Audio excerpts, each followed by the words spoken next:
একেবারে গালাগালি নানান ধরনের বাজে মন্তব্য করি না একটু কথা বলেন। আমাদের দোষী আমাদের খারাপ হয়েছে, আমি প্রথমে বলেছি তো। হ্যাঁ, ওর বন্ধু ভালো আছে কিনা 1 নম্বর পয়েন্ট, ভালো হচ্ছে কিনা আপনার সন্তান মানুষ করার ক্ষেত্রে লক্ষ্য রাখুন। দ্বিতীয়, আমাদের দোষ আছে কিনা সেটা দেখুন,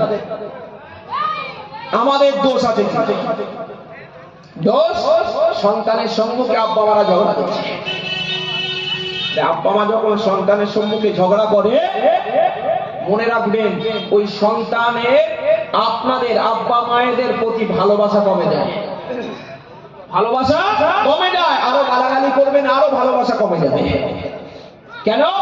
ও ভাববে আমার মাকে গালাগালি করছি, মা আব্বাকে করছে, মনে মনে ভাববে না হ্যাঁ, ভাববে না।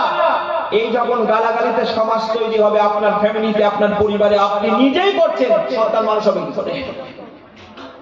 হ্যাঁ, সন্তান উপযুক্ত মানুষ করতে গেলে, সন্তানকে সমাজের সুযোগ্য সন্তান হিসাবে পুরস্কৃত করতে গেলে, সমাজের জন্য উৎসর্গ করতে গেলে, আপনি কখনো আপনার স্ত্রী যদিও রেগে যান স্ত্রীর প্রতি, তাহলে তাকে আড়ালে 2-4টে কথা বলুন, আড়ালে বলুন, সন্তানের সম্মুখে না। সন্তানের সম্মুখে বললে ও সন্তান হারগিজ ভালো হবে না, কখনোই ভালো হবে না। ওই সন্তানকে উপযুক্ত সমাজের মুখে উপযুক্ত যুবক হিসাবে পুরস্কৃত করতে গেলে আপনাকে ঝগড়া করা থেকে বিরত হতে হবে।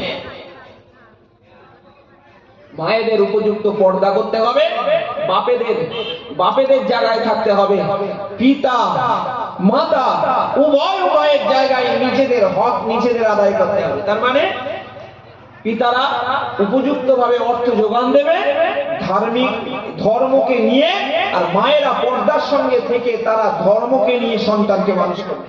দেখবেন ওই সন্তান আপনাকে শ্রদ্ধা করবে, সম্মান করবে, ভালোবাসবে। আপনি বাড়িতেই যদি তাকে ক্ষতি করে দেন, তাহলে জানবেন ও বাইরে যে হারগিজ আপনার কথা শুনবে না, যখন বড় হয়ে যাবে আস্তে আস্তে। দুটি পরিবেশ খারাপ হয়ে গেল, ভেতরটাও বাইরেটাও কথা শোনাবে না।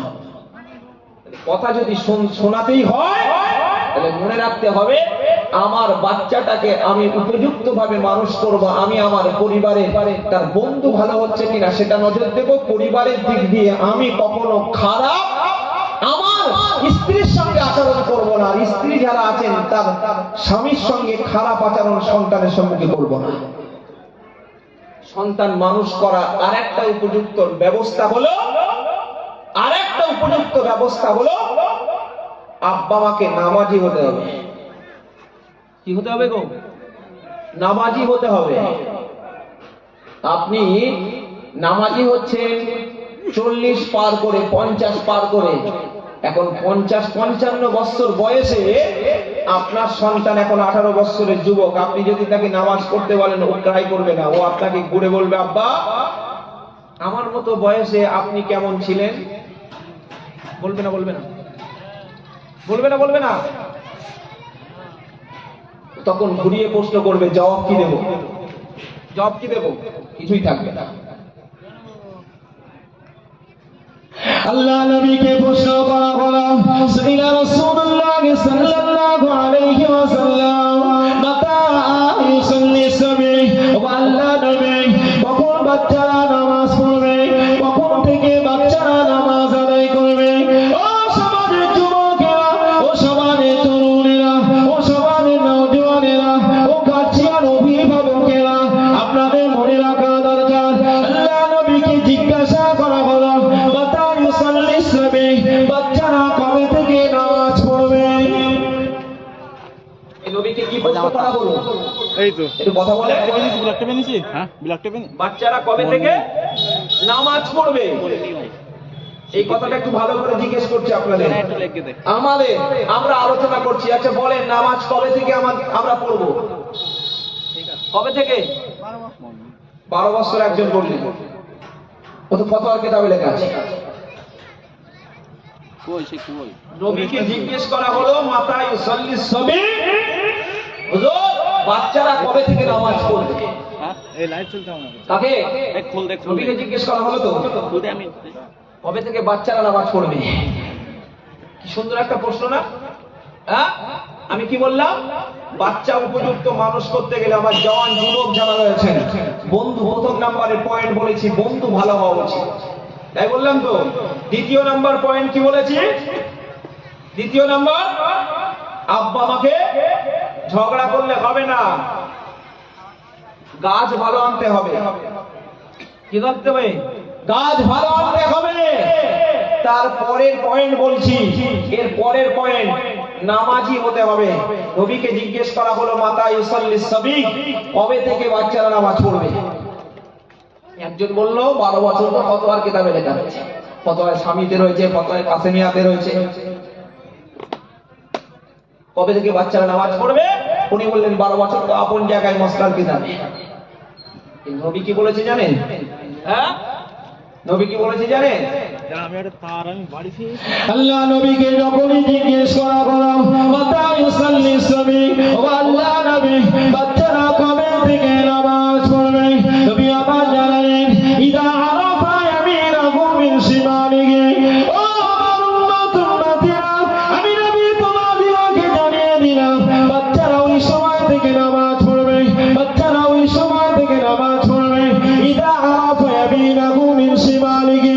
নবী আবার জানালেন, যখন একটা বাচ্চা ডান এবং বাম দিক চিনে ফেলবে।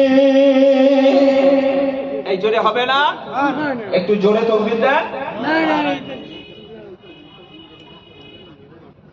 দেখেছেন? মানে এখনো ব্রেন এদিক নেই বলো। তাহলে বাচ্চারা কবে নামাজ পড়বে? বলেন বলেন। যখন ডান দিক আর বাম দিক চিনতে শিখবে। এক্ষুনি বলা হলো কি 12 বছর। নবী বলছে ডান দিক বাম দিক চিনবে। আচ্ছা, একটা বাচ্চা ডান দিক বাম দিক চিনে কত বছর বয়সে? একটু জোরে বলেন। কত বছর? 5-6 বছর। 7 বছর লাগবে? 5-6 বছর। আরে 2 থেকে 2.5 বছর বয়সে সে মোবাইলে সব জেনে ফেলছে। জানছে না? জানছে না? 2 থেকে 2.5-3 বছরের মধ্যে মোবাইলের সব জানছে। কোনটা ইউটিউব, কোনটা ফেসবুক, কোনটা গ্যালারি, কিভাবে ফটো তুলতে হয়, জানে না? জানছে না? হ্যাঁ, তাহলে 7 বছরে টেনে গেলেন কেন? 7 বছরে টানলেন কেন?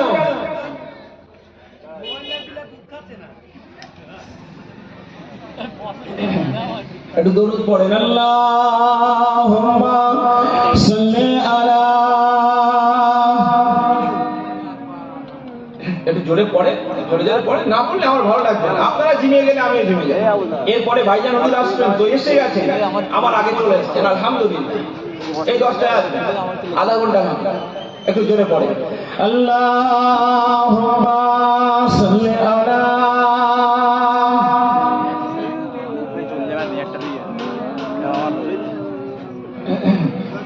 وعلى آل سيدنا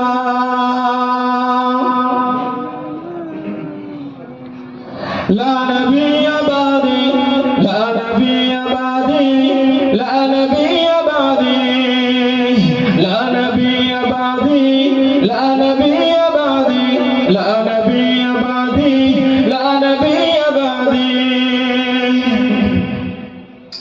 لا نبي بعدي، لا نبي بعدي، لا نبي بعدي، لا نبي بعدي. أنا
بعدي لا نبي بعدي لا نبي بعدي أنا خاتم النبيين فرمانا पका है ये फरमान सही है अब आखिरी नबी है अल्लाहुम्मा सल्ली अला জোরে জোরে পড়ে, আমি একা জোরে জোরে পড়ছি, আপনি বলেন হুজুর মাইক রয়েছে, না মাইক না, তার জন্য জোরে পড়ে দেবো। ওয়ালা আলে সাইয়্যিদিনা। তো কি প্রশ্ন করলাম, বাচ্চারা কবে থেকে নামাজ পড়বে? নবী কি বলে দিলেন? ডান দিক বাম দিক চিনতে শিখবে। তাহলে ডান দিক বাম দিক চিনতে শিখবে একটা বাচ্চা, খুব জোর 3 থেকে 4 বছর লাগুক, তার বেশি লাগতেই পারে না, তার বেশি লাগতেই পারে না। কোন দিক ডান দিক কোন দিক বাম দিক, তখন থেকে নবী নামাজ পড়তে বললেন, তখন থেকে নামাজ পড়তে বললেন।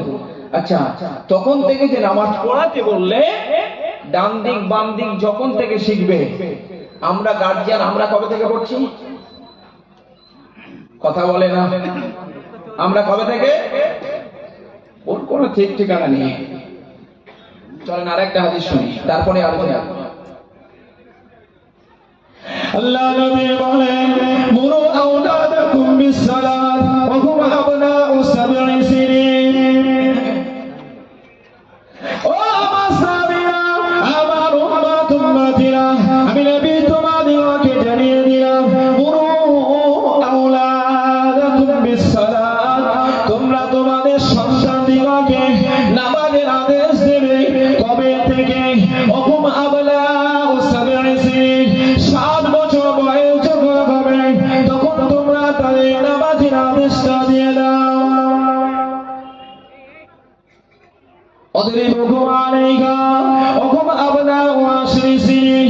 আল্লাহ নবী বলেন যখন তার 10 বছর বয়স হবে, যখন তার 10 বছর বয়স হবে, আমি নবী জানিয়ে দিলাম ওই 10 বছর বয়স যখন হয়ে যাবে, আমি নবী জানিয়ে দিলাম 10 বছর বয়স হলে পরে ওই সন্তানকে তোমরা প্রখর করবে। তাহলে ক বছরে নামাজ পড়তে বললে? 7 বছরে পড়াতে বললে। আচ্ছা, ওদিকে ক বছর দেখলাম? 3 থেকে 4 বছর। ওদিকে 3 থেকে 4 বছর, এদিকে নবী বলে দিলেন 7 বছর। আচ্ছা, 7 থেকে 12 ক বছর হয়? 7 থেকে 12 5। 7 থেকে 12 5। আমি যদি 4 থেকেই ধরি, তাহলে 4 থেকে 12 4 থেকে 12,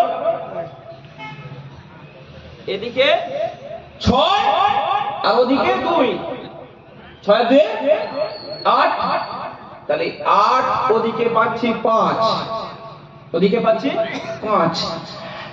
তাহলে এই যে নবী বললেন 7 বছর থেকে নামাজের আদেশ দাও, আর এদিকে বললেন বাচ্চারা নামাজ পড়বে যখন ডান দিক বাম দিক চিনে যাবে। আচ্ছা, এই সময়টা কিন্তু নামাজ ফরজ নয়, বলো এই সময়টা নামাজ ফরজ নয়। এই যে মাহফিলটা যখন হবে, আজ থেকে 4 মাস আগে দাওয়াত হচ্ছে। আচ্ছা, দাওয়াত করার পরে কমিটিরা যদি চুপচাপ বসে থাকে, যদি তোরজন না আনে, মাইক বলেন প্যান্ডেল বলেন এখানে বসবেন, তার জন্য বিছানার ব্যবস্থা বলে যাবতীয় যদি না করা হয়, তাহলে এই জলসাটা হবে হবে? এই যে এত সুন্দর করে হচ্ছে, এইভাবে হবে?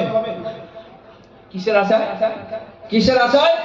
একটু কবুল হবে, সওয়াব পাবে, কবুল হবে, সওয়াব পাবে।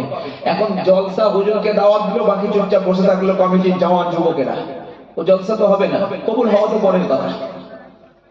জলসাই তো হলো না, কবুল হওয়া তো পরের কথা, জলসাই তো হলো না। এখন 4 মাস আগে থেকে এর প্রস্তুতি চলছে, 4 মাস আগে থেকে। তাহলে 4 মাস আগে থেকে যখন প্রস্তুতি চলছে, কেন? জলসাটা যাতে সুন্দর করে হয়, একদিনে সম্ভব নয়, একদিনে সম্ভব নয়। 4 মাস আগে থেকে এর প্রস্তুতি, তার মানে এটাকে সুন্দর করে করা, তার বাস্তবতার সঙ্গে আজকে দেখছি সুন্দর করে এই মজলিসটা হচ্ছে। 2 ঘন্টা চলবে। কখনটা চলবে? 2 ঘন্টা। এই জায়গায় দাঁড়িয়ে ঠিক এইরকম ধরে নেওয়া যায় 12 বছর বয়স থেকে তার উপরে নামাজের হুকুম পতিত হবে, নামাজের হুকুম আসবে। তার মানে 12 বছর বয়স থেকে কবুল হওয়া না হওয়ার একটা সিদ্ধান্ত আসবে। আমার কথা বুঝে আসছে কি বলছি? 12 বছর বয়স থেকে। আচ্ছা, 12 বছর বয়স থেকে কবুল হওয়া না হওয়ার সিদ্ধান্ত আসবে। এখন যে জিনিসটা কবুল হবে সেই জিনিসটা আগে থেকে যদি তার তর্জন না হয়, সেই জিনিসটা হবে কি করে? সেই জিনিসটা হবে কি করে? জলসাটা যেমন সুন্দরভাবে সুন্দরের ব্যবস্থাপনা করতে হয়েছে, পদ্ধতিগতভাবে, পন্থাগতভাবে। নামাজটা একটা ইবাদত, এর যদি পন্থা পদ্ধতি থাকে, নামাজের পদ্ধতি আছে না? একটু কথা বলে না, নামাজের পদ্ধতি আছে তো? পদ্ধতি ছাড়া তো ইবাদতই হয় না। আল্লাহ নবী বললেন, ডাকতে ডাকতে চিনে যাবে এবং 7 বছর বয়স থেকে নামাজ আদায় দেবে। মুহাদ্দিস কালামেরা বলেন, আল্লাহ নবী এইভাবে উম্মতকে বুঝিয়েছে, আব্বা মাকে বুঝিয়ে দিয়েছে।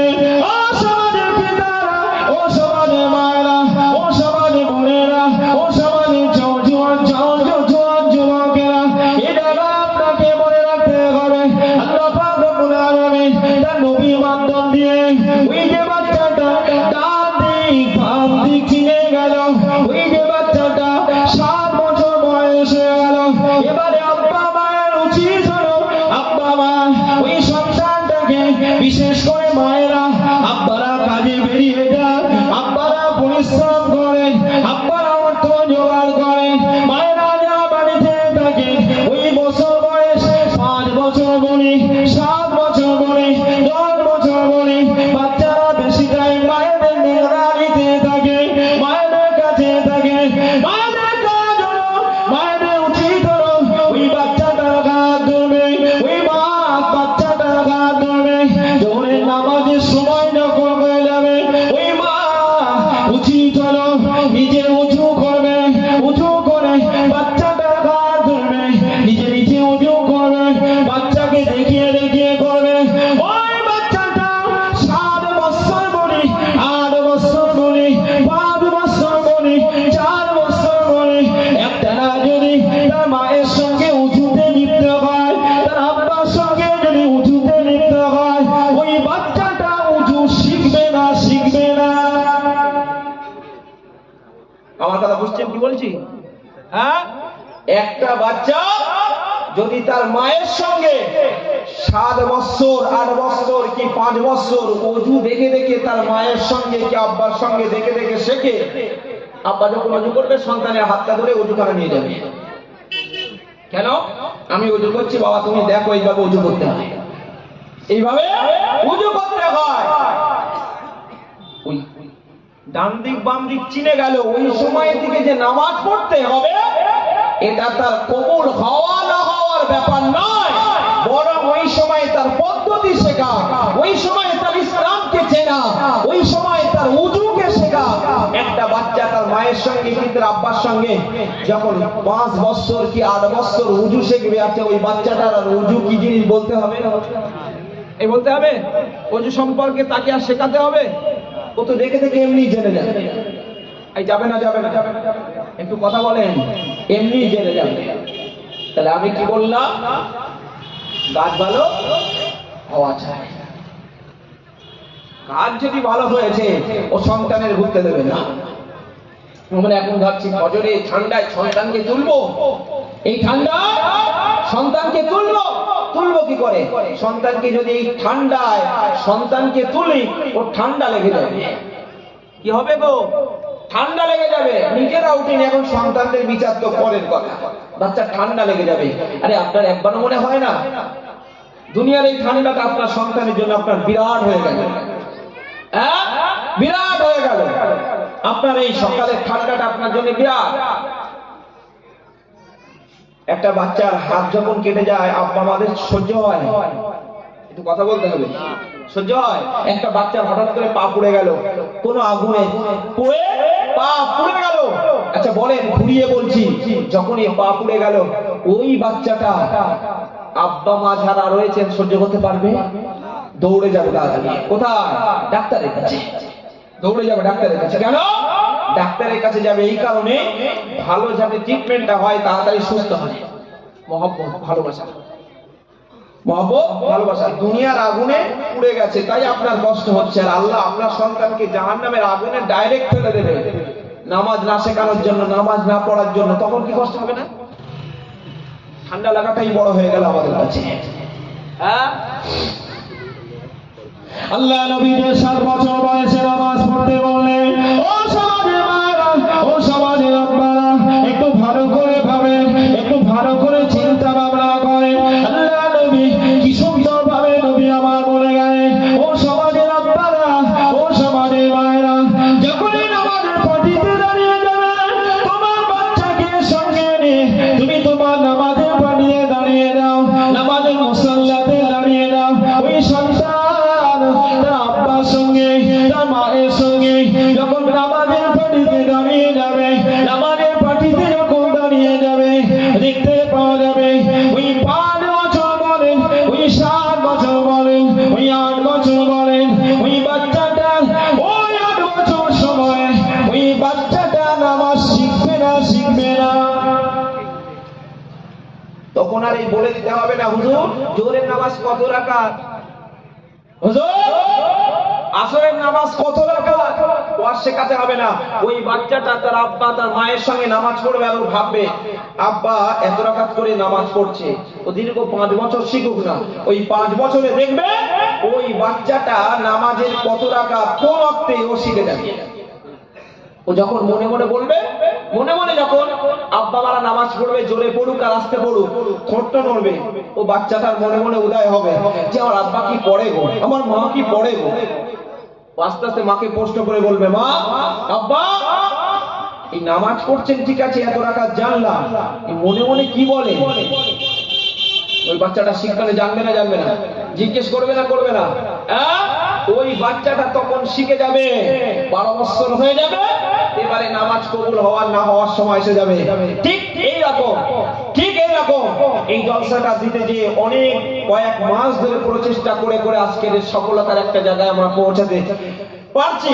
বাকি কবুল হওয়া না হওয়া আল্লাহর ব্যাপার। ঠিক ওই রকম নামাজ একটা ইবাদত। দীর্ঘ আপনার বাচ্চাটা 8 বছর ধরে নামাজের তোড়জোড় রেডি করুন। আপনার বাচ্চাটা, আমার ঘরের বাচ্চাটা দীর্ঘ 5 বছর ধরে নামাজের তোড়জোড় রেডি করুন, ওযুর তোড়জোড় রেডি করুন, পর্দার তোড়জোড় রেডি করুন। দেখতে পাবেন 12 বছর বয়স হোক আর সাবালক আর সাবালিকা যে বছর বয়সেই হোক, তখন থেকে ওই বাচ্চাটা শিখে যাবে নিশ্চিত ভাবে যে ইবাদত নির্ভুলে করা হয় আল্লাহর দরবার থেকে ওই ইবাদত ফেরত আসে না। আমার কথা বুঝতে পারছেন? ওই ইবাদত ফেরত আসে না। আর ইবাদত ফেরত আসলে পরে তখন কি করব? হ্যাঁ, আমরা অনেকে আছি নামাজ পড়ি, আমি লজ্জার কথা বলছি না, কিছুই জানি না, আফসোস কিছুই জানি না। ভুল আব্বা মারা শেখায়নি। আরে আব্বা মারা ভুল করে গেছে না ঠিক করে গেছে, ওটা আপন জায়গায়। আপনি ভাবুন সে সময় অভাবের সময় ছিল। কিসের অভাব ছিল একটু কথা বলেন? সে সময় অভাব ছিল, অভাব। আব্বা মারা ঠিক মতো খেতে দিতে পারেনি, পড়তে পড়াতে পারেনি। এখন বিবেক হয়েছে, আমি আমার সন্তানটার ভবিষ্যৎ নষ্ট করবো কেন? আমার কথা বোঝা যায়নি? আমি আমার সন্তানের ভবিষ্যৎটা কেন নষ্ট করবো? জানেন, আমার আপনার ঘরে ইসলাম এসেছে, আমরা ভাবছি একদম সুন্দর পোলাও রান্না হয়েছে, মাছ ভাজা হয়েছে, আলু ভাজা হয়েছে, বেগুন ভাজা হয়েছে, সুন্দর করে খাওয়ার মতো আমাদের কাছে চলে এসেছে। আমরা এটাই ভাবছি, আমরা ওটাই ভাবছি। না গো, আসলে ওভাবে আসেনি, কষ্ট করে জায়গাতে এসেছি, বিরাট কষ্ট করতে হয়েছে। কষ্ট না করলে ইসলাম আমাদের ঘরে পৌঁছাবে। রাসূলুল্লাহকে সেই দিনেই শেষ করে দেওয়া হচ্ছে। কোন দিনে? ওদের ময়দানে। ওদের ময়দানে রাসূলুল্লাহর কাছে 12 জন আনসারী সাহাবী, 12 জন আনসারী সাহাবী তাদের বলা হয়। মক্কা থেকে মদিনাতে রাসূলুল্লাহ যে হিজরত করলেন, আর মদিনাবাসীরা রাসূলুল্লাহকে সর্বস্ব দিয়ে কোন সাহাবীরা আনসারীরা তাদের ঘরের দুটো ঘর ছিল, একটা ঘর সাহাবীদের দিয়ে দিয়েছে, একটা ঘর নিজে ব্যবহার করছে। জমি দিয়ে কোন সাহাবীদের স্ত্রী ছিল দুটো, একটা স্ত্রীকে তালাক দিয়ে মুহাজির সাহাবীকে দিয়ে দিয়েছে। জোরে বলে, যারা এই সাহায্য করেছে মদিনাতে এদেরকে আনসারী বলা হয়। কি বলা হয় গো? আনসারী সাহাবী। তো উহুদের ময়দানে রাসূলুল্লাহর কাছে 12 জন আনসারী সাহাবী গার্ডে রয়েছে। 12 জন সাহাবী। আর মুহাজিরদের ভিতরে হযরত তালহা ইবনে উবাইদুল্লাহ ছিলেন। হযরত তালহা ইবনে উবাইদুল্লাহ যেদিন ইসলাম গ্রহণ করছেন, রাসূলুল্লাহ যখন মক্কা থেকে মদিনাতে হিজরত করেছেন, হযরত তালহা ইবনে উবাইদুল্লাহর কানে খবর গেল। লোক লস্কর নিয়ে রাসূলুল্লাহর অপেক্ষায় দাঁড়িয়ে রয়েছে। দাঁড়িয়ে রাসূলুল্লাহ যখন ঢুকেছেন, রাসূলুল্লাহ সম্মুখে ঈমানের কালমাটা পড়ে নিয়ে বললেন, আজ থেকে আপনাকে অভিভাবক পেয়েছি। যদি কেউ আপনাকে কিছু বলে আপনি আমাকে বলবেন, আমি তালহা ইবনে উবাইদুল্লাহ তাকে ছেড়ে যাব না। যদি আপনার কেউ কষ্ট দেয়, আপনার কেউ দুঃখ দেয়, আপনার কেউ ব্যথা দেয়, আপনার ছোট বড় কথা বলে, আমি তালহা ইবনে উবাইদুল্লাহ আমাকে বলবেন, আমি তাকে ছেড়ে দেব। আপনি আমাকে বলবেন। উহুদের ময়দানে মুহাজিরদের ভিতরে কেবলমাত্র হযরত তালহা ইবনে উবাইদুল্লাহ আর 12 জন আনসারী সাহাবী। 12 জন রাসূলুল্লাহকে মারার জন্য যখন তারা তৈরি হলো, রাসূলুল্লাহ আস্তে আস্তে একদম করে পাহাড়ের উপরে উঠছেন, আর একজন আনসারী সাহাবীকে তারা শহীদ করে দিচ্ছে। হযরত তালহা ইবনে উবাইদুল্লাহ পাশ থেকে বলছেন, ইয়া রাসূলুল্লাহ, আমাকে একটু অনুমতি দেন, আমি ওদের সঙ্গে যুদ্ধ করব। আমি বেঈমানদের সঙ্গে যুদ্ধ করব, আমি একা করব। ও তো একজনকে মেরে দিল, থাকলো 11 জন। আবার একজনকে মেরে দিল, রাসূলুল্লাহ একটু সাইডে গেলেন, থাকলো 10 জন। এমন করে মারতে যখন শেষে পৌঁছলেন, সব শেষ, পাশে দাঁড়িয়ে শুধু অনুমতি চাইছেন, হুজুর আমাকে একটু অনুমতি দেন। হযরত তালহা ইবনে উবাইদুল্লাহ, হুজুর আমাকে একটু অনুমতি দেন। 11 জন তো হয়ে গেল, একজন রয়েছে, 12 জন শহীদ হয়ে গেছে। রাসূলুল্লাহ আল্লাহ নবীর কাছে অনুমতি চাইলেন না। এবারে কাফিরে পড়ে আল্লাহ নবীকে কাঁধে তুললেন। নবীকে কতটা ভালোবেসেছে, ইসলামকে আমাদের কাছে পৌঁছাতে হযরত তালহা ইবনে উবাইদুল্লাহ কতটা পরিশ্রম হয়ে গেল। হযরত তালহা ইবনে উবাইদুল্লাহ আল্লাহ নবীকে কাঁধে করে তুলে ওই উহুদ পাহাড়ের একটা কিনারাতে একটু উঁচুতে নবীকে লুকিয়ে রেখে আসে। নবীকে লুকিয়ে রাখে, আল্লাহ নবীকে লুকিয়ে রেখে আল্লাহ নবীকে একটু উঁচু দাঁড়াতে বসিয়ে দিয়ে হযরত তালহা ইবনে উবাইদুল্লাহ ওই কাফির বেঈমান বেদিনদের উপরে ঝাঁপিয়ে পড়লেন।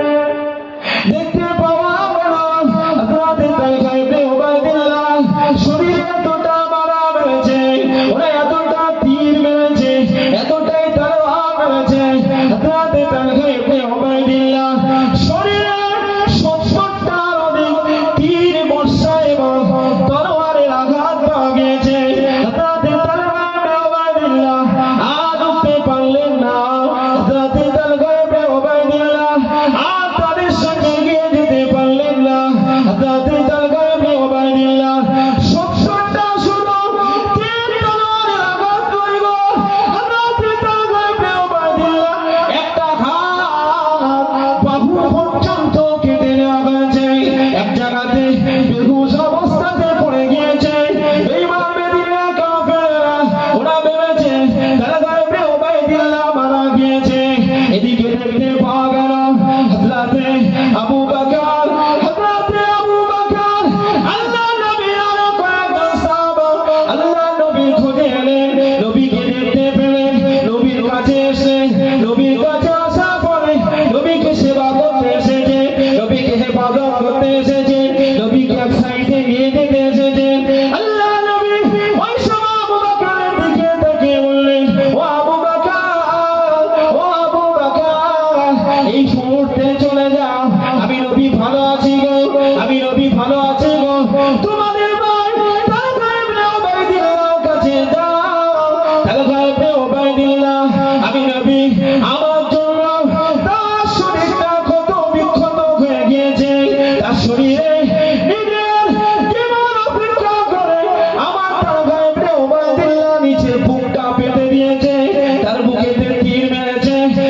বুকেতে তলোয়ার মেরেছে, তার বুকেতে অনেক আঘাত হয়েছে। যা ফুসকা নিয়ে এসো। হযরত তালহা ইবনে উবাইদুল্লাহ কোথায় আছে? হযরত আবু বকর ছুটে এলেন, আল্লাহর নবীর অন্যান্য সাহাবীরাও ছুটে এলেন। দেখতে পাওয়া গেল হযরত তালহা ইবনে উবাইদুল্লাহ বেহুশ অবস্থাতে একটা গর্তের ভিতরে পড়ে রয়েছে। হযরত আবু বকর দেখলেন, হযরত আবু বকর ওই সময় লক্ষ্য করলেন নবী হয়তো বেঁচে না। আস্তে আস্তে তারাকে তুললেন, তোলার সময় দেখতে পেলেন 70টার অনেক যেই সব শরীরে ক্ষত দাগ হয়েছে, তার হাতটা পুরো বাহু পর্যন্ত কাটা হয়ে গিয়েছে। হযরত তালহা ইবনে উবাইদুল্লাহকে তোলা হলো। হযরত তালহা ইবনে উবাইদুল্লাহকে তোলার পরে দেখতে পাওয়া গেল তিনি এখনো হায়াতে রয়েছে। এখনো হায়াতে রয়েছে। হযরত তালহা ইবনে উবাইদুল্লাহ যখন হায়াতে রয়েছেন, নবীর কাছে ছুটে এলেন, হুজুর তার শরীরে 70টার অধিক ক্ষত দাগ পেয়েছি, শরীরটা ঝাঁঝরা হয়ে গেছে, শরীরটা ঝাঁঝরা হয়ে গেছে। হুজুর বাহু পর্যন্ত একটা হাত কেটে নিয়েছে, একটা হাত বাহু পর্যন্ত কাটা হয়ে গেছে, বেঁচে আছে? বললেন, ইয়া রাসূলুল্লাহ, এখনো তালহা ইবনে উবাইদুল্লাহ হায়াতে রয়েছে। নবী বললেন, যাও তোমরা যদি আমার জীবিত কোন শহীদ সাহাবীকে দেখতে চাও, জীবিত শহীদ সাহাবী, তাহলে সর্বদাই তোমরা আমার ওই জীবিত তো শহীদ সাহাবী হযরত তালহা ইবনে উবাইদুল্লাহর দিকে তাকাবে। যদি বলে জীবিত শহীদ সাহাবী কে? হযরত তালহা ইবনে উবাইদুল্লাহ আশ-শাহীদুল হাই। নবী বারবার বলতেন আশ-শাহীদুল হাই। পরবর্তীতে নবী ডাকতেন তালহা বলে ডাকতেন না, নবী মাঝে মাঝে এমন করে রাখতেন আশ-শাহীদুল হাই, আমার জীবিত শহীদ সাহাবা, আমার জীবিত শহীদ সাহাবা। বলে কষ্ট করে এসেছে, ইসলাম সুন্দর করে দিয়েছে, আর আজকের আমরা সেই ইসলামটাকে জাগাতে পারছি না, জাগাতে পারছি না। আমরা নিজেরা নামাজ পড়ছি না, তো সন্তানদের পড়াবো কি করে? নিজেরাই পড়ছি না, নিজেরাই পড়ছি না, সন্তানদের পড়াবো কি করে? অথচ আল্লাহ কোরআনে বলেছেন ইস্তাঈনু বিস-সাবরি ওয়াস-সালাহ। কি বললেন? আল্লাহর কাছে সাহায্য চাইবে নামাজ এবং ধৈর্যের মাধ্যমে। কিসে? নামাজ এবং ধৈর্য। আসলে আল্লাহর সাহায্য ছাড়া আমাদের বিন্দু পরিমাণ চলার ক্ষমতা আছে গো? এই ক্ষমতা আছে? কার আছে? হাত তোলেন যে আমার ক্ষমতা আছে। আল্লাহর সাহায্য ছাড়া আমি চলবো, বেঁচে আছি, শ্বাস প্রশ্বাস, এটা আল্লাহর সাহায্য। এটা আল্লাহর সাহায্য না? ভালোভাবে এই জায়গায় আসতে পেরেছে, এটাও আল্লাহর সাহায্য। খেতে পাচ্ছি, আল্লাহর সাহায্য। চলাফেরা করতে পারছি, আল্লাহর সাহায্য। কাজ করতে পারছি, আল্লাহর সাহায্য। উপার্জন করতে পারছি, আল্লাহর সাহায্য। এখনো আল্লাহর সাহায্য আসছে আর আমি নামাজ পড়ছি না, তার মানে আল্লাহ এখনো রহমত করে রয়েছেন, দয়া করে রয়েছেন। না জানি কখন যে বিপদ দেবে, কখনো পুকুরে ঝাঁপ দিতে হচ্ছে আমার। হয়েছে না হয়নি? আল্লাহ ভালো রেখেছে, মুসলমান তাদের নেক দুয়ার বাবার কাছে এখন আল্লাহ ভালো রেখেছে। কখনো করোনা আসছে, বিভিন্ন ভাবে আমাদের আল্লাহ পাক এখনো ভালো রেখেছে, রেখেছে না রাখেনি? তারপরেও নামাজ পড়ছি না। জানেন, যারা নামাজ পড়ে না কিয়ামতের ময়দানে কার সঙ্গে উঠবে জানেন? কার সঙ্গে উঠবে জানেন? আল্লাহ নবী জানালেন মান হাফাযা আলাইহা, যে ব্যক্তি নামাজ আদায় করে, নামাজটাকে সুন্দর করে, নামাজটাকে বুঝে পড়ে, নামাজ সম্পর্কে জেনে বুঝে পড়ে, নামাজটা সঠিকভাবে পড়ে, নামাজটাকে সংরক্ষণ করে। নবী আমার জানালেন কানাত লাহু নূরান ওয়া হুজ্জাতান ওয়া বুরহানান ওয়া নাজাতান ইয়াউমাল কিয়ামাহ। আল্লাহ নবী বলেন ওই নামাজ তার জন্য জান্নাতের দলিল হয়ে যাবে, জান্নাতের প্রমাণ হয়ে যাবে, জান্নাতের দলিল হিসাবে ওই নামাজ কিয়ামতের ময়দানে আল্লাহ পাক দিয়ে দেবে। বলবেন না? অনুরান, ওই নামাজ কিয়ামতের ময়দানে আলো হয়ে যাবে। নামাজীদের ওজুর স্থানগুলি কিয়ামতের ময়দানে নূর চমকাবে। কি চমকাবে গো? ওজুর স্থানগুলি নূর চমকাবে। আমার যুবক ভাইরা খবরদার নামাজ ছাড়বেন না। জলসা মাহফিল দিচ্ছেন, এটা আল্লাহর দরবারে আপনাদের জন্য শুকরিয়া আদায় করে আপনার খারাপ কাজ করছেন না। আজকের জলসাটা আপনাদেরই জন্য করলাম। নামাজটা পড়বেন আমার যুবক ভাইরা, নামাজটা পড়বেন। নামাজ ছাড়া আপনি জান্নাতে যেতে পারবেন না। নামাজটা আপনার জন্য লাগবে। ওই জন্যই বললেন মান হাফাযা আলাইহা কানাত লাহু নূরান, ওই নামাজটার জন্য আলোক উজ্জ্বলময় হয়ে যাবে। যেটা হবে না অবরহানান দলিল হয়ে যাবে। ও নাজাতান, কিয়ামতের ময়দানে ওই নামাজটার জন্য নাজাত হয়ে যাবে। কি সুন্দর নবী আমার জানাবেন। আল্লাহ নবীর পরের অংশে বললেন ওমান লাম ইউহাফিজ, যে ব্যক্তি নামাজ পড়ে না, নামাজ সম্পর্কে যার কোনো অভিজ্ঞতা নয়, নামাজটা ভালো করে যারা পড়ে না, ওমান লাম ইউহাফিজ, আল্লাহ নবী বললেন লাম ইয়াকুনিল্লাহু নূরান, ওই নামাজ কিয়ামতের ময়দানে তার জন্য আলোকময় হবে না, ওয়ালা হুজ্জাতান, ওই নামাজ তার জন্য দলিল হবে না, অবরকানান, তার জন্য প্রমাণিত হবে না। কিয়ামতের ময়দানে ওই নামাজ তার জন্য নাজাত হবে না।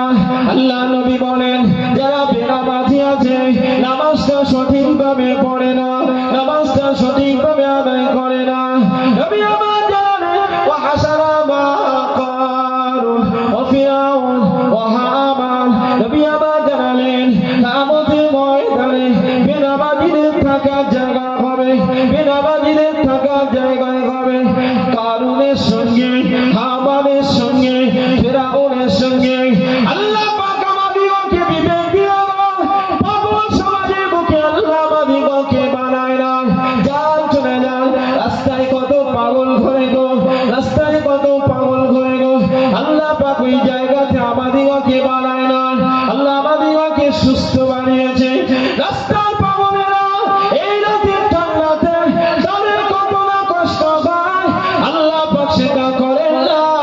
আল্লাহ পাক আমাদিগকে থাকার জন্য সুন্দর ব্ল্যাঙ্কেটের ব্যবস্থা করে দিয়েছে, খাট ব্যবস্থা করে দিয়েছে, তোষকের ব্যবস্থা করে দিয়েছে, আরামের বালিশ বানিয়ে দিয়েছে।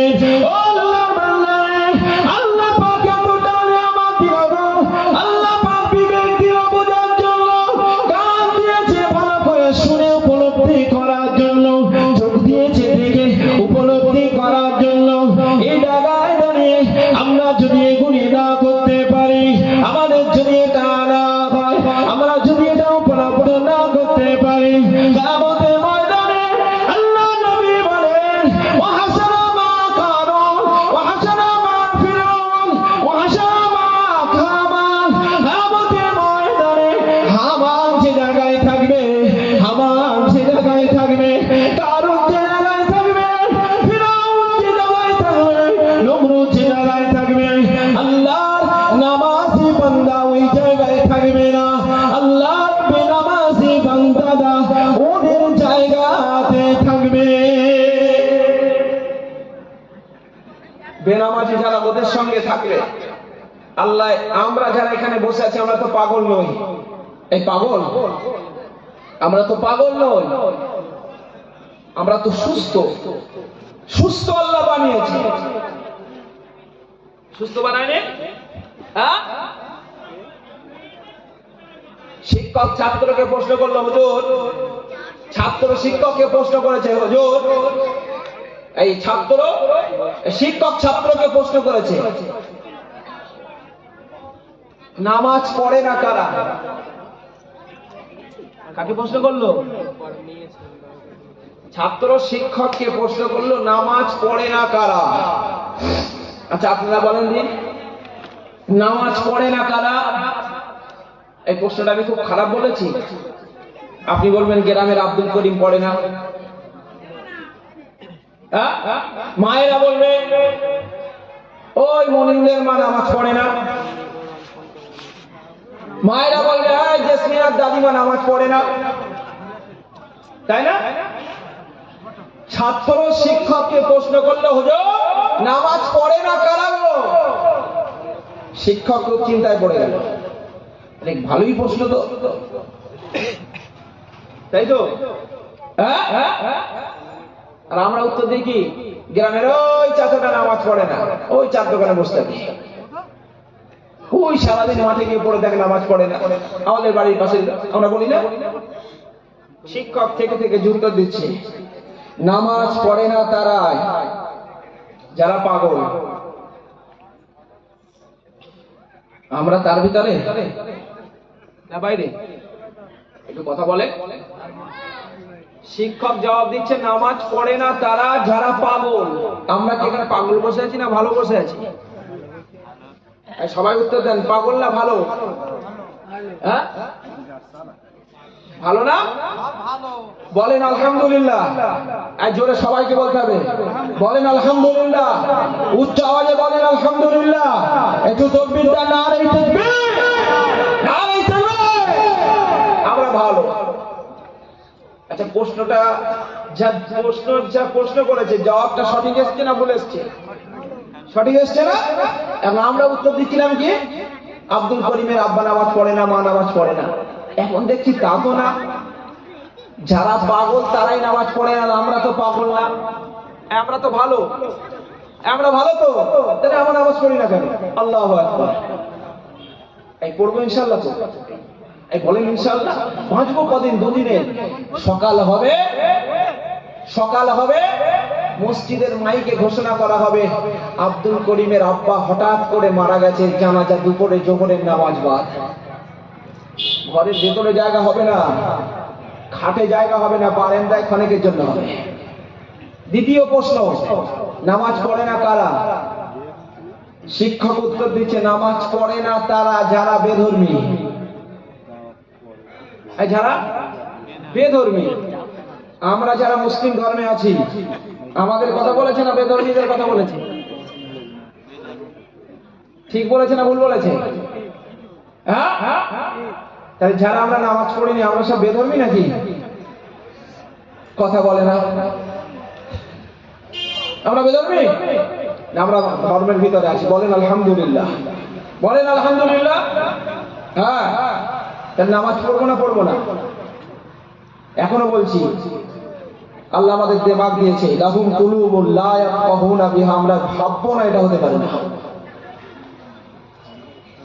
3 নাম্বার, ফের প্রশ্ন করেছে, যে নামাজ পড়ে না কারা? দুবার তো হলো। নামাজ পড়ে না কারা? হুজুর দুটো তো জবাব দিলেন, আরেকটা দিতে হবে। শিক্ষক তো এবারে আরো চিন্তায় পড়ে গেলেন, সত্যি তো নামাজ পড়ে না কারা গো? এতক্ষণ ধরে নামাজ দুটো নাই জবাব দিলাম খুব ভেবে ভেবে, যারা বেধর্মী তারা, যারা পাগল তারা। এখন এবার চিন্তা করছে নামাজ পড়ে না কারা? আবার প্রশ্ন, নামাজ পড়ে না কারা?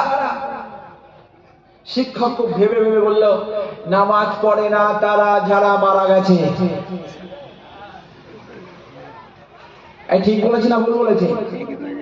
হ্যাঁ, আমরা যারা নামাজ পড়িনি, আমরা কি মারা গেছি না জীবিত আছি? কথা বলেন, আমরা জীবিত আছি না মারা গেছি? জীবিত আছি তো, তাই তো এই সুন্দর মজলিসে আসতে পেরেছি। আমরা এখনো কিছু ভাবছি, জানেন, মৃত ব্যক্তিরা আফসোস করছে, ইয়া লাইতানি কুনতু তুরাবা। আমরা যদি মাটি হয়ে যেতাম, হিসাব দিতে হতো না। আমরা যদি মাটি হয়ে যেতাম, হিসাব দেওয়া লাগতো না, হিসাব দেওয়া লাগতো না। কি অবস্থা! আমরা মরে যাই না, আমরা বেধর্মী হয়ে যাই না, আমরা পাগল হয়ে যাই না। এবারে শোনেন, আল্লাহ পাক কিয়ামতের ময়দানে, কিয়ামতের ময়দানে আল্লাহ পাকের শত্রু যারা, আল্লাহ পাকের নাফরমান বান্দা যারা, আল্লাহ পাকের থেকে মুখটা যারা সরিয়ে নিয়েছে, আল্লাহ পাক তাদেরকে একত্র করবে। ওয়ায়াউমা ইহশারু আ'দাউল্লাহি ইলাল্লাহ, আল্লাহ পাক তাদেরকে একত্রিত করবে। যারা ইতিবিক্ষিপ্ত হয়েছিল, আল্লাহ পাক কিয়ামতের ময়দানে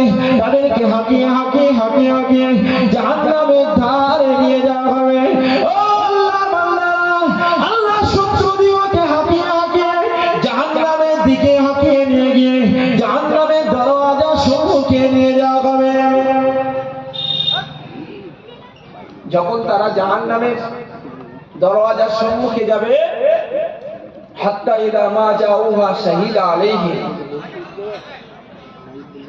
আল্লাহ নাফরমান বান্দাদের আল্লাহ জাহান্নামের নিকটে যখন পৌঁছে যাবে, জাহান্নামের নিকটে যখন পৌঁছে যাবে,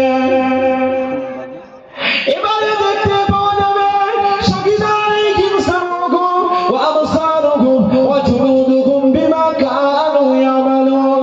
কিয়ামতের ময়দানে আল্লাহ শত্রুরা জাহান্নামের মুখে যখন পৌঁছে যাবে, জাহান্নামের দরওয়াজায় যখন পৌঁছে যাবে, দেখতে পাওয়া যাবে তাদের হাত, তাদের চামড়া, তাদের চোখ, তাদের কান, তাদের পা, তাদের বিরুদ্ধে আল্লাহ পাকের দরবারে সাক্ষী দিয়ে বলবে, আল্লাহ পাক আপনি তাকে ভালো হাত দিয়েছিলেন, আমি তার হাত বলছি, আপনি তাকে সুস্থ রেখেছিলেন, আমি তার শরীর বলছি, আপনি তাকে সুন্দর কান দিয়েছিলেন, যে কান দিয়ে ও বান্দা শুনেছে, আমি সেই চোখ বলছি, যে চোখ দিয়ে আপনার অনেক নিয়ামত দেখেছে, আমি সেই চামড়া বলছি, যে চামড়াটা সব কিছু দেখেছি।